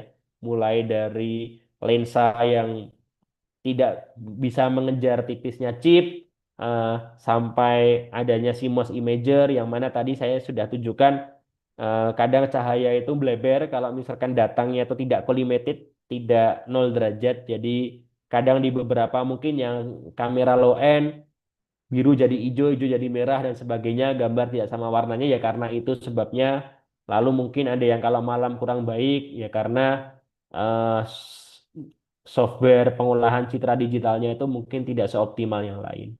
Nah, mungkin begitu Bapak Ibu yang dapat saya sampaikan, mungkin singkat saja sebagai pengantar dan karena juga sudah cukup malam, barangkali ada yang bergabung dari Indonesia Timur atau yang lebih timur lagi mungkin dari Australia dan sebagainya, sudah terlalu larut begitu. Jadi mungkin saya cukupkan dulu, silahkan. Barangkali ada yang ingin bertanya. Mungkin saya tutup dulu. Selamat malam. Assalamualaikum warahmatullahi wabarakatuh. Mungkin saya kembalikan dulu ke Prof. Henry atau ke moderator. Baik, terima kasih Pak Rizky. Pemaparan yang sangat menarik ya. Software yang sudah semakin mirip pola manusia ya, bisa melihat ada rendering 3 dimensi dan sebagainya. Lalu ada berbagai berbagai metode ya yang bisa saling mengkopel ya dari satu pemodelan ke pemodelan lain, dari satu modul ke modul yang lain ya. Nah, sekarang saya mengundang Bapak Ibu, teman-teman mahasiswa untuk mengajukan pertanyaan ya kepada Pak Rizky. Jadi silakan bagi yang ada pertanyaan boleh diketik di kolom chat. Kalau yang dari YouTube juga bisa diketik di kolom chatnya YouTube. Nanti panitia akan memindahkannya ke PowerPoint untuk pertanyaannya. Silakan jika ada yang mau bertanya.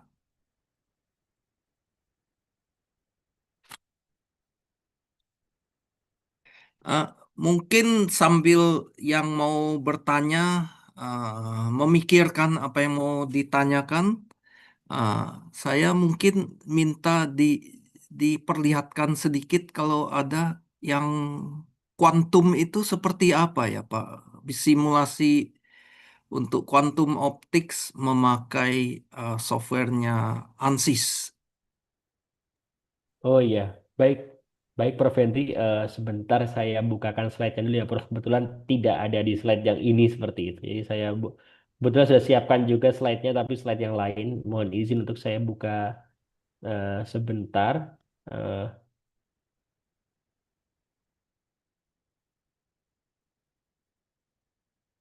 Mungkin sambil menunggu pertanyaan lain, Prof. Iya, ini saya sudah terbuka. Silakan jika ada yang mau bertanya, silakan diketik di kolom chat saja ya. Ya, ya baik. Saya mohon izin untuk share screen lagi, Prof, sedikit. Eh,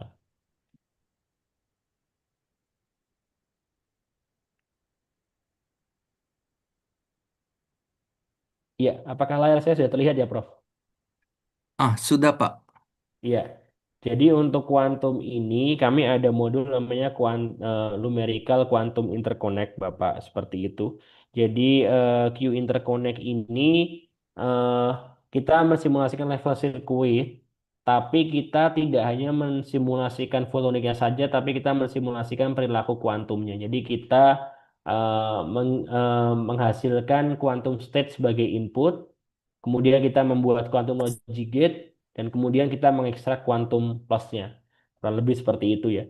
Nah, ini contohnya kita misalkan punya directional coupler, kita desain dari numerical FDTD ya Bapak, seperti itu. Nah, kemudian dari numerical FDTD kita ekstrak S parameternya. Nah, ini kan kita pelajari di elektro ya Bapak Ibu, S parameter seperti itu. Jadi S11, S12, 21, 22 seperti itu. Nah, kemudian kita masukkan ke quantum photonic circuit tadi. Jadi eh, di sini kita masukkan port-portnya, port input, kemudian directional coupler ini bagaimana, mungkin ada phase shifting di sini juga seperti itu. Nah, kemudian misalkan ada directional coupler ya Bapak Ibu. Nah, ini rangkaian ini kita buat sebagai NLS gate. Kemudian kita lakukan quantum simulation. Jadi kita masukkan quantum input seperti itu, dan nanti kita mendapatkan outputnya secara kuantum. Nah, ini contoh kalau divisualkan ini filter by photon wave function. Jadi dia eh, dari S matrix yang klasikal tadi dibuat sebagai S matrix kuantum, Bapak Ibu. Nah, kurang lebih ringkasnya seperti itu ya untuk yang kuantum. Kemudian yang lain lagi, selain quantum circuit, kami juga ada modul namanya ANSYS MQW atau ANSYS Multi Quantum Well. Jadi di sini digunakan, tadi Pak Marincan kan katanya mendalami laser ya. Nah, laser ini kan zaman sekarang kan banyak yang menggunakan quantum well seperti itu. Misalnya edge emitting laser dari struktur indium, gallium, arsenide phosphide, indium phosphide ya. Itu kan ada banyak sekali quantum well-nya. Nah, di sini kita menggunakan solver multi quantum well untuk menghitung spektrum emisi yang terstimulasi maupun yang spontan versus kerapatan karir ya. Karir itu kan bisa elektron atau hole dan temperatur seperti itu. Nanti hasil yang didapat misalkan seperti ini. Ketika temperaturnya 293 Kelvin, itu dengan frekuensi seperti ini berapa stimulated emissionnya seperti itu untuk berbagai macam variasi ya, untuk berbagai macam variasi ini. Kemudian berapa spontaneous emissionnya dan kemudian berapa powernya. Nah, ini dia bandingkan dengan referensi Bapak Ibu. Jadi ini ada referensi dari paper, itu hasil simulasi numerikal ini sangat mendekati ya dengan eksperimen. Kurang lebih seperti itu. Kemudian contoh untuk paper yang sudah menggunakan ini ada dua, saya ambil dari Journal of eh, JVIS Photonics, ini jurnal Q1 dan Nature Communication. Nah, ini menggunakan numerical semua, tapi memang numericalnya hanya lebih di sisi fotoniknya ya. Tidak, waktu itu mungkin ketika publikasinya dikeluarkan belum muncul solver baru yang MQW tadi. Jadi di sini digunakan untuk quantum fotonik pada triangular cross section nano device pada silikon karbida. Kalau di sini dia coba meniru FPGA ya. Jadi dia membuatnya tapi berdasarkan spin, bukan berdasarkan gate. Jadi ini gunanya nanti untuk quantum repeater. Jadi sebetulnya fungsinya cukup luas sih, Prof. Kebetulan jujur saja saya sendiri tidak mendalami di bidang kuantum seperti itu. Waktu saya S2 sempat ambil mata kuliahnya, ya nilainya biasa, Prof. Seperti itu. Jadi tidak terlalu mendalami, tapi secara garis besar sudah banyak publikasi juga yang menggunakan dan ada kapabilitasnya. Mungkin begitu, Prof. Dari saya. Oke, terima kasih Pak Rizky. Saya kira ada satu pertanyaan dari kolom chatnya Zoom, mungkin bisa ditampilkan oleh panitia.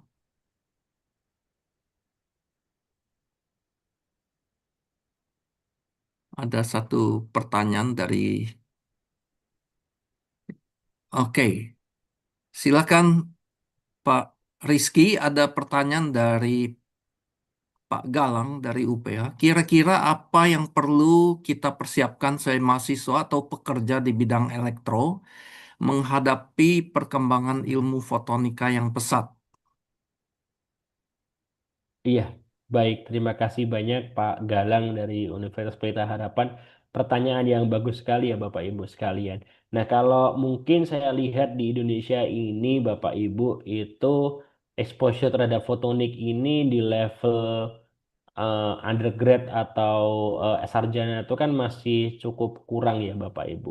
Saya sendiri dari ITB, Teknik Elektro pun tidak mendapatkan satu mata kuliah pun yang spesifik terkait fotonik atau optoelektronik. Jadi saya dulu mengerti fotonik itu hanya satu bab saja dari mata kuliah fisika modern yang saya ambil. Jadi kebetulan dulu ada kewajiban untuk mengambil mata kuliah basic science seperti itu.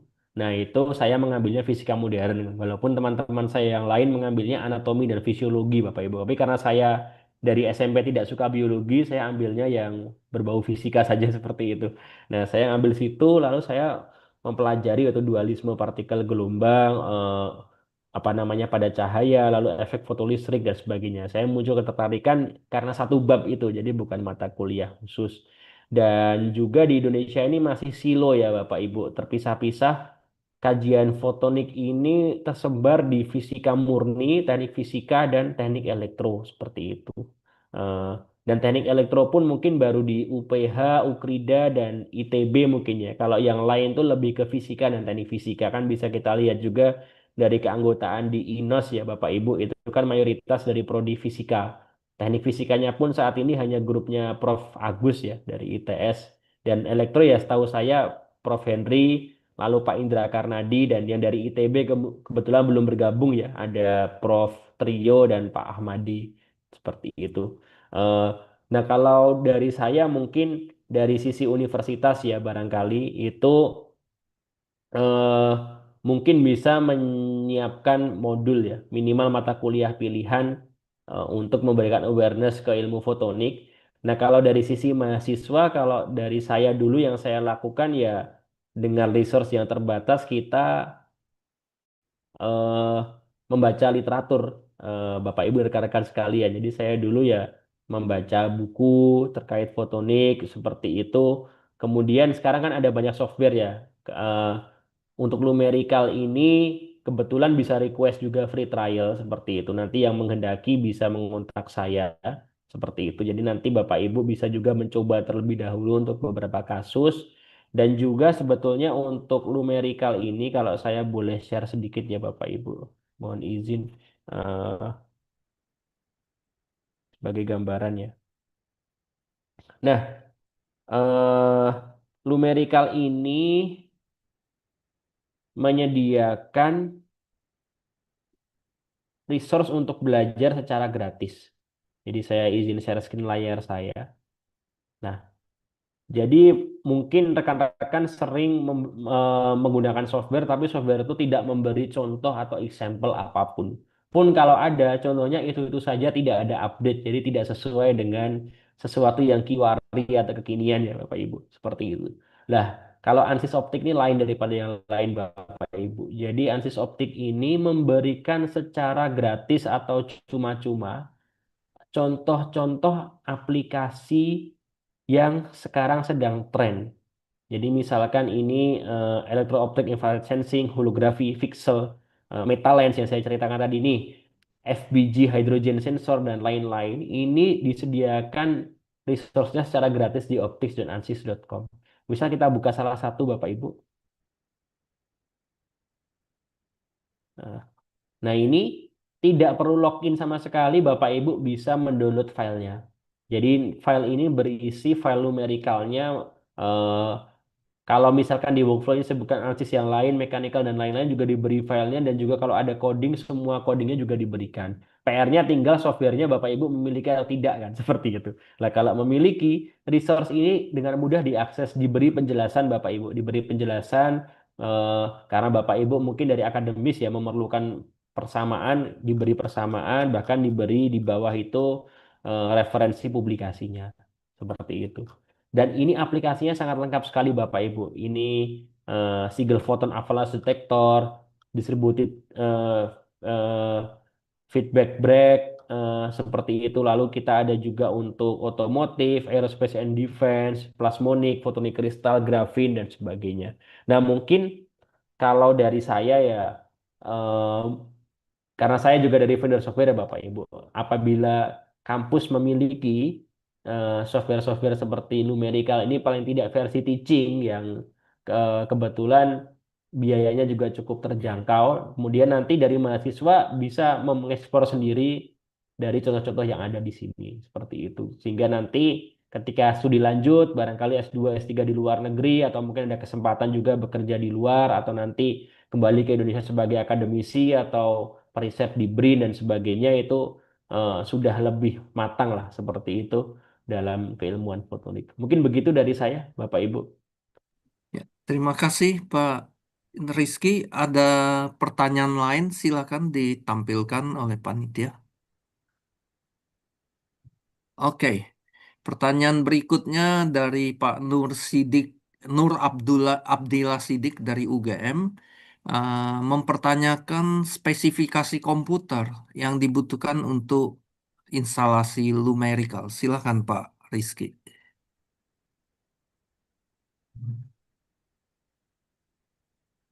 Ya, baik. Bapak Nur Abdillah Sidik ya. Kebetulan kami sudah berkontak juga melalui WhatsApp seperti itu. Jadi untuk spesifikasinya sebetulnya tidak terlalu tinggi, Bapak. Jadi begini, sebetulnya itu spesifikasi kembali lagi ke apa yang ingin disimulasikan. Kalau yang ingin disimulasikan itu metalens ukuran sentimeter misalnya, wah itu kan nanostrukturnya banyak sekali gitu. Itu bisa makan waktu berhari-hari kalau tidak menggunakan superkomputer ya Bapak Ibu. Tapi kalau yang disimulasikan hanya waveguide sederhana, lalu kita hanya ingin melihat eh, EM mode, apa namanya, eh, TI mode, TM mode, TIM mode di dalamnya seperti itu tentunya tidak perlu tinggi-tinggi spesifikasinya.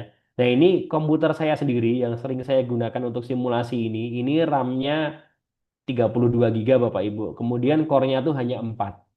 Ya, jadi kira-kira eh, spek seperti ini sudah lumayan lah. Nah, nanti mungkin kembali apa yang ingin disimulasikan, kalau yang disimulasikan cukup kompleks, nah, itu nanti perlu spek yang lebih tinggi, misalnya perlu core yang lebih banyak dan sebagainya. Jadi mungkin begitu Bapak. Jadi saya tidak ingin menakut-nakuti. Jadi 4 core 32 giga sudah cukup lah Bapak Ibu. Bahkan 16 giga pun sudah cukup begitu. Oke, terima kasih. Mudah-mudahan menjawab. Ah, berikutnya silakan. Nah, ini dari Bapak Ihan Martoyo dari UPH. Apakah solusi open source Python ANSYS sudah menyediakan proses solvernya juga, atau solvingnya masih pakai software yang berlisensi yang perlu beli gitu? Silakan, Pak. Ya, baik. Terima kasih Pak Ihan dari Universitas Pelita Harapan ya. Nah, untuk PyAnsys sih betul Pak open source. Jadi memang itu di-develop oleh komunitas, tidak secara langsung oleh ANSYS ya, tapi dari luar ANSYS juga bisa bergabung untuk mendevelop. Nah, PyAnsys ini belum ada solvernya Bapak. Jadi hanya interface saja. Jadi untuk solver tetap harus memiliki sendiri lisensinya. Jadi misalkan Bapak ingin menggunakan PyAnsys untuk running numerical, maka Bapak juga harus memiliki numericalnya terlebih dahulu, seperti itu. Eh, dan begitu juga misalkan Bapak ingin running mechanical atau fluent dan sebagainya, maka harus memiliki lisensi mechanical dan fluentnya terlebih dahulu. Jadi PANSYS ini hanya interface, tujuannya supaya memudahkan untuk komunikasi khususnya dengan software lain ya, seperti itu. Misal Bapak Ibu punya workflow dari, saya tidak mau sebut merek software lain ya, dari software lain ke ANSYS lalu kembali ke software lain lagi lah, itu lebih mudah jika menggunakan PANSYS ini dibanding kita ekspor impor manual. Mungkin begitu, Bapak Ihan. Semoga menjawab. Terima kasih. Pertanyaan berikutnya silakan. Ini dari Bapak Tri Sutrisno UPH. Saya belum menangkap bagaimana cara elektron atau foton membentuk warna. Apakah membentuk warna merah butuh elektron lebih banyak atau bagaimana? Mungkin pertanyaan mengenai detektor cahaya barangkali atau sensor CMOS tadi ya. Silakan Pak Rizky. Iya, baik. Makasih banyak Pak Tri Sutrisno. Kalau foton itu kan cukup obvious ya Bapak Ibu. Warna itu kan tergantung panjang gelombangnya berapa ya. Jadi kalau panjang gelombangnya tadi saya beri contoh eh, 400 nano yaitu warna biru seperti itu kan. Nah, jadi kalau itu sudah obvious, mungkin pertanyaannya adalah setelah foton itu terkonversi sebagai elektron, itu dari mana kita tahu kalau elektron ini asalnya dari foton yang gelombangnya 400 nano. Mungkin tadi karena itu Bapak di CMOS imager tadi itu kan kita ada 4 per pixel itu kan ada 4 Bayer cell ya. Ada red, ada blue, ada green satu, green dua. Nah itu tergantung nanti fotonnya itu mengenai yang mana. Jadi kan itu nanti masing-masing itu sudah di set sensitif terhadap warna tertentu ya. Jadi yang green ya sensitif terhadap warna hijau, red warna merah, blue warna biru. Nah nanti tadi yang saya tampilkan ya, kalau yang terkena yang apa namanya fotonya itu mengenai sel yang warna biru, nah itu nanti otomatis dari elektronnya itu jalur elektronnya lewat tuh itu adalah jalur warna biru seperti itu. Jadi tidak akan tertukar dengan warna yang lain. Nah kalau warna selain red, green, blue kan hanya campuran saja ya, kayak R-nya berapa, G-nya berapa, B-nya berapa, jadi coklat, jadi hitam, jadi putih, jadi pink, jadi ungu dan sebagainya. Mungkin kurang lebih secara simpelnya begitu Pak. Jadi tadi dari sel yang tadi dia mengenai Bayer sel yang mana seperti itu. Oke, terima kasih. Berikutnya silakan pertanyaan berikutnya. Oke, ini dari Pak Muhammad Adenta Suarga Prayogi dari UGM.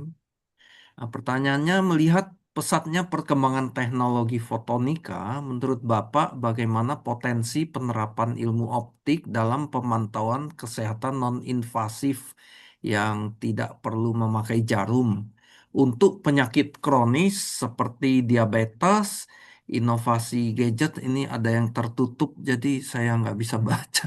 Ah, Pak Noel, atau wearable devices seperti apa yang mungkin muncul di masa depan, misalnya smartwatch yang bisa mengukur kadar gula darah atau kolesterol secara real time hanya menggunakan sensor cahaya. Jadi mungkin mempertanyakan potensi aplikasi dari fotonika untuk bidang biomedis ya. Silakan Pak Rizky. Ya, baik. Nah, itu tentunya sangat mungkin ya, Pak Adenta ya. Jadi tadi saya juga sudah sampaikan, Pak Adenta bisa browse sendiri di jurnal, di Google Scholar maupun di Google saja. Itu sudah banyak dikembangkan non-invasive blood sugar monitors, bahkan sudah dikomersilkan ya. Kemudian untuk yang kolesterol, non-invasive kolesterol monitor itu sudah pada tahap riset ya, masih emerging, masih level penelitian seperti itu. Ya memang salah satu manfaatnya itu dengan adanya teknologi optik fotonik ini ditambah dengan kemajuan di optoelektronik ya. Jadi fotodetektor yang lebih sensitif, lalu modulator yang lebih baik seperti itu kita bisa bermain tidak hanya di level cahaya tampak, tapi cahaya yang tidak tampak oleh manusia, misalnya nilai infrared atau UV seperti itu kan. Nanti kan akan dipilih panjang gelombang yang tidak membahayakan untuk kulit kita ya, tidak menyebabkan kanker kulit, kanker darah dan sebagainya. Dan nanti kita kan harus mengetahui juga, misalnya gula darah. Gula darah itu apakah sifatnya menyerap cahaya dengan panjang gelombang berapa, memantulkan berapa, kita perlu yang memantulkannya ya seperti itu untuk tahu ada gula atau tidak, atau ada kolesterol tidak, seperti itu. Kalau ini potensinya ada dan memang sudah ramai dibahas di dunia penelitian sih Pak Adenta seperti itu. Dan mungkin yang lain ya selain selain pemantauan kesehatan non invasif itu eh, ada juga sekarang yang sedang melakukan untuk semacam apa ya? Jadi semacam biosensing. Jadi kalau biasanya kan kita meneteskan darah atau saliva atau apa gitu kan ke suatu eh, katakanlah sensor ya. Lalu dia akan berubah warna. Oh, kalau berubah warna ini berarti ini seperti apa kalau kita SMA kertas lakmus seperti itu ya. Oh, berarti keasamannya sekian. Nah, sekarang ini ada juga yang pernah saya baca dari penelitian itu dia menggunakan Mach-Zehnder interferometer. Jadi satu lengan itu dibiarkan tidak ada apa-apa. Satu lengannya itu untuk ditetesi darah. Jadi nanti ternyata kalau darah orang yang kena kanker payudara itu lain, ada sesuatu yang lain. Indeks biasnya akan lain seperti itu. Nah, oh kalau indeks bias sekian dia terkena kanker payudara, breast cancer. Oh kalau indeks bias sekian dia terkena influenza. Ya seperti itu juga ada. Jadi memang untuk biofotonik ini sangat pesat, Pak Adenta. Bahkan ada majalahnya sendiri ya. Kalau pernah mengetahui ada majalah biofotonik gitu. Nah, itu bisa terbit tiap bulan dengan artikel yang berbeda-beda kan berarti kan risetnya sangat banyak sekali seperti itu. Mungkin begitu Pak Adenta, semoga cukup menjawab. Baik, terima kasih Pak Rizky. Jadi aplikasi biophotonics ya. Nah, kemudian ada pertanyaan lagi dari Pak Iwan Dwi Ferdianto dari UGM. Saya saat ini baru memasuki semester 2 dan akan bertemu dengan mata kuliah optika. Setelah mengikuti Zoom ini, saya overwhelmed karena begitu banyak istilah baru bagi saya, tapi saya jadi tahu tentang pentingnya optika di zaman ini. Apakah Pak Rizky punya pesan untuk Pak Iwan dan mungkin teman-teman mahasiswa lain yang juga mulai tertarik pada optika nih? Silakan Pak Rizky. Ya, baik. Terima kasih banyak Prof. Henry. Ya, Mas Iwan ya berarti ya. Saya manggilnya Mas saja seperti itu. Nah, ini malah bagus Mas sudah tahu dari semester 2. Saya tahu semester berapa pun saya lupa udah semester akhir saya baru ngeh dengan optik dan fotonik seperti itu. Ya memang banyak dari kita ketika SMA kan masuk kuliah tidak membayangkan akan mendalami optika ya. Saya yakin mau siapapun yang baik yang masuk ke prodi fisika, teknik fisika, apalagi elektro itu jarang terbayang bahwa oh nanti kita akan mendalami di bidang fotonik atau optika seperti itu. Ya betul, kalau mendengar tadi saya overwhelm itu nanti kalau Mas Iwan membaca jurnal lebih overwhelm lagi Mas karena istilahnya lebih setiap muncul apa namanya edisi baru ada istilah asing baru lagi seperti itu. Ya, jadi kalau eh, dari saya ya pesannya sekarang ini kan kita sangat terbantu dengan ChatGPT ya. Saya kebetulan kecepatan mungkin S2-nya dulu ya, Bapak Ibu. Jadi ketika saya S2 sampai lulus, ChatGPT belum rilis. Jadi saya dulu tetap, ya mungkin tidak sesusah zaman Pak Marincan atau Prof. Henry yang mungkin bolak-balik ke perpustakaan ya, seperti itu. Tapi saya tetap mencari dengan Google secara manual kan, seperti itu. Nah sekarang ini kan dengan ChatGPT itu, atau software GPT yang lain, itu kan sangat memudahkan karena kita bisa meminta mereka menjelaskan dengan bahasa orang awam. Jadi kita bisa memberikan prompt, jelaskan dengan bahasa orang awam, apa itu fotonik, apa itu optik, apa itu mahazeda interferometer, dan lain-lain. Saya sendiri jujur selepas lulus S2 menemui berbagai macam istilah optik yang asing, saya terbantu dengan tools seperti itu. Yang versi gratis pun menurut saya sudah cukup karena saya juga belum pernah coba yang versi premium seperti itu.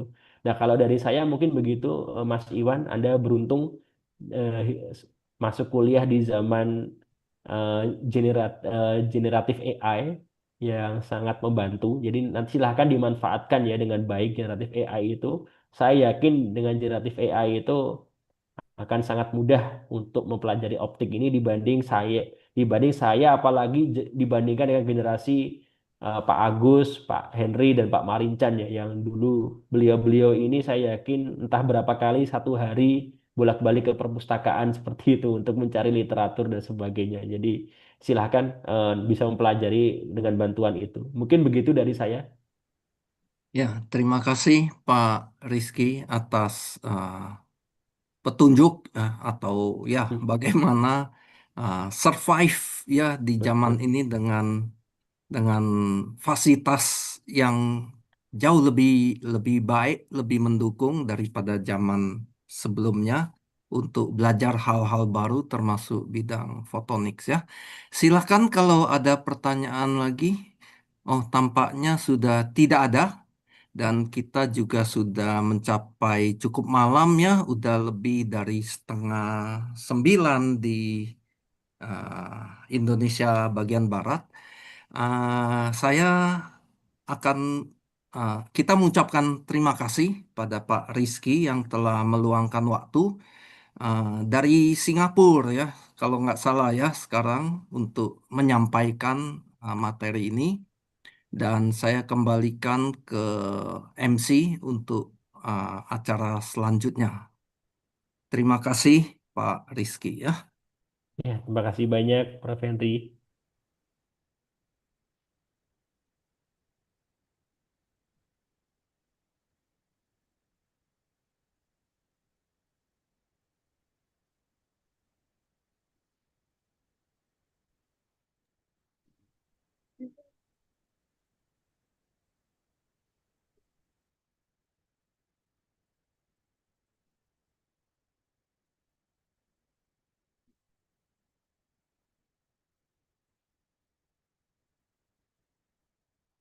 Silakan Bu Dina dan Noel. Terima kasih Bapak atas pemaparannya yang sangat menarik. Kemudian sekarang kita akan lanjut kepada sesi penyerahan sertifikat kepada pembicara.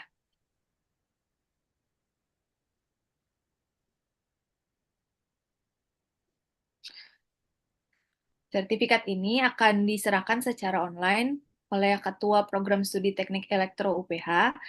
Untuk itu, kepada Bapak Marincan Pardede, kami persilahkan.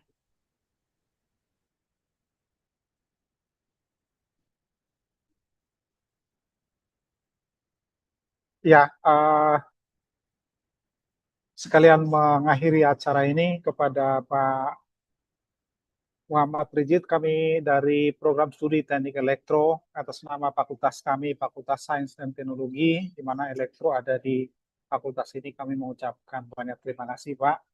Eh, Pertemuan ini sangat berharga buat kami, termasuk tadi ada tools-tools, ada software yang diberikan bagi mahasiswa-mahasiswa kita di seluruh Indonesia yang bisa mempelajari khususnya di bidang fotonika. Jadi fotonika itu bukan hanya ranah orang fisika, tapi itu juga ranah-ranah elektro seperti yang sudah kita saksikan pada malam hari ini. Jadi semoga kita sama-sama melihat apa namanya perkembangan ke depan, dan sekali lagi atas nama fakultas kami, Fakultas Sains dan Teknologi, mengucapkan terima kasih atas paparan Pak Muhammad Rizik untuk seluruh pemaparan di dalam Photonic and Electromagnetic Modeling with ANSYS. Semoga kita semua mendapat hikmat dari pertemuan malam ini.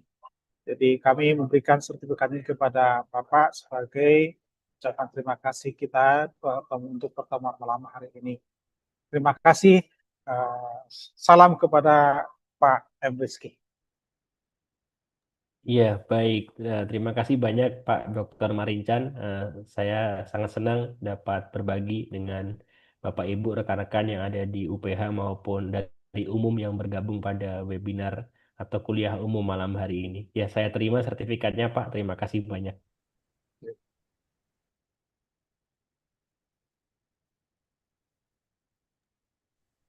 Terima kasih banyak Pak Marincan dan juga Pak Rizky. Selanjutnya setelah sertifikat diserahkan, kita akan lanjut ke sesi berikutnya yaitu sesi foto bersama. Dan sesi foto bersama ini akan dipandu langsung oleh tim dokumentasi. Untuk itu kepada tim dokumentasi kami persilahkan. Baik, terima kasih Ibu Diana atas penyerahan ini. Untuk masuk ke sesi dokumentasi, baik Bapak Ibu dan teman-teman maupun kakak-kakak dari luar kampus, mari kita bersama-sama mengingat momen ini ada momen istimewa buat kita semua di webinar pada kali ini. Untuk itu, sebelum kita melakukan dokumentasi, mari kita menyalakan kamera. Bapak, Ibu, dan teman-teman, kakak-kakak juga. Mari kita menyalakan kamera bersama.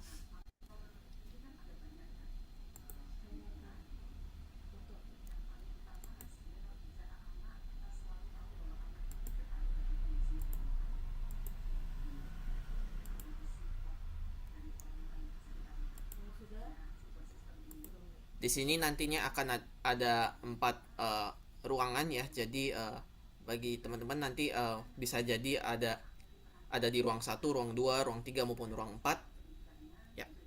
Oke.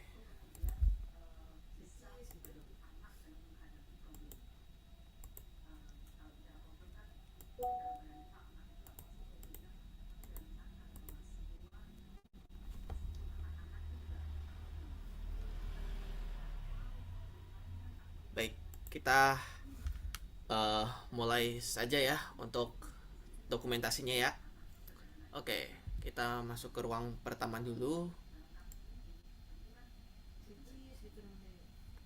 Oke. Lalu dari ruangan kedua di sini. Sebentar. Oke. 1, 2, 3.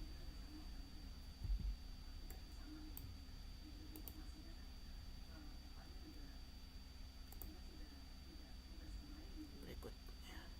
Sebentar ya.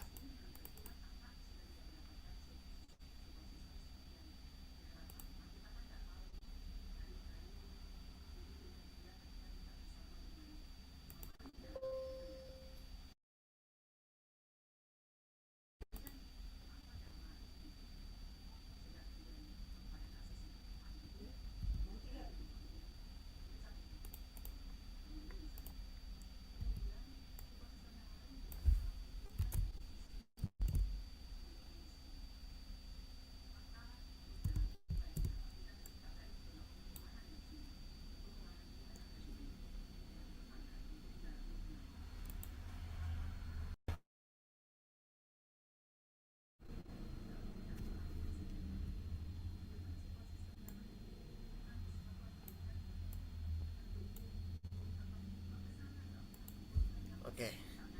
Baik. Kalau begitu, terima kasih atas waktunya. Kami serahkan kembali ke MC.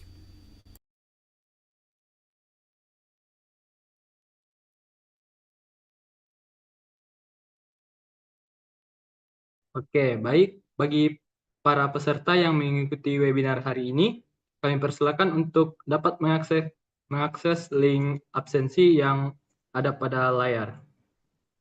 Pengisian dari absensi ini akan digunakan untuk pembuatan e-sertifikat bagi yang mengikuti webinar hari ini. Untuk para mahasiswa UPH, diharapkan juga untuk mengisi NIM dengan tepat untuk pemrosesan SIP.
Baik, untuk pengisian link absensi, sekitar 5 menit lagi.